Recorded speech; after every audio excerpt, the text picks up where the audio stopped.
जय सिया राम। जेहि विधि नाथ होई हित मोरा, कीजिए सुबेरु दास मैं तोरा। जेहि विधि प्रभु प्रसन्न मन होई, करुणा सागर कीजिए सोई। आप सभी का हमारे चैनल स्पिरिचुअल सर्वर्स में हार्दिक स्वागत है।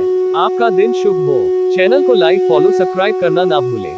सीताराम सीताराम। श्री रामायण कथा उत्तरकांड भाग 5।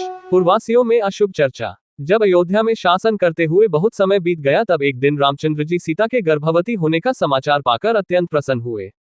वे सीता से बोले, विदेहनंदिनी, अब तुम शीघ्र इक्ष्वाकुवंश को पुत्र रत्न प्रदान करोगी। इस समय तुम्हारी क्या इच्छा है? मैं तुम्हारा मनोरथ अवश्य पूरा करूंगा। तुम निःसंकोच होकर अपने मन की बात कहो। पति के मृदु वचन सुनकर सीता जी मुस्कुराकर बोली, स्वामी, मेरी इच्छा एक बार उन पवित्र तपोवनों को देखने की हो रही है।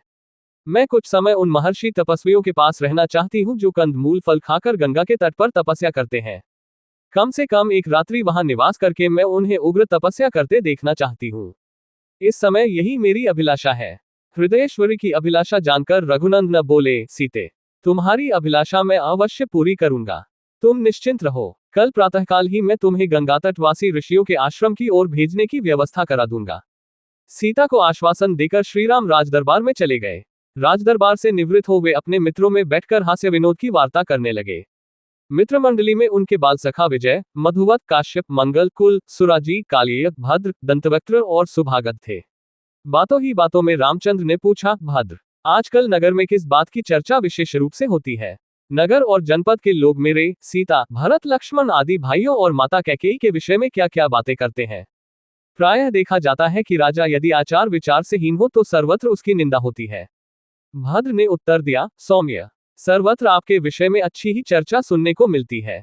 दशग्रीव पर जो आपने विजय प्राप्त की है, उसको लेकर सब लोग आपकी खूब प्रशंसा करते हैं और आपकी वीरता की कहानी अपने बच्चों को बड़े उत्साह से सुनाते हैं।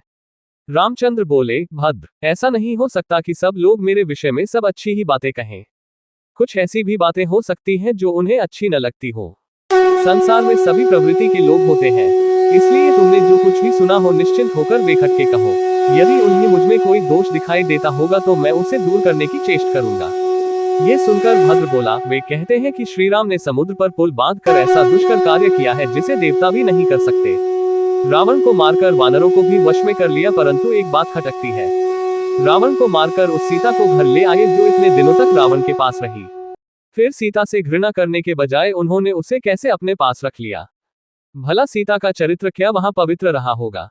अब प्रजाजन भी ऐसी स्त्रियों को अपने घरों में रखने लगेंगे, क्योंकि जैसा राजा करता है प्रजा भी वैसा ही करती है।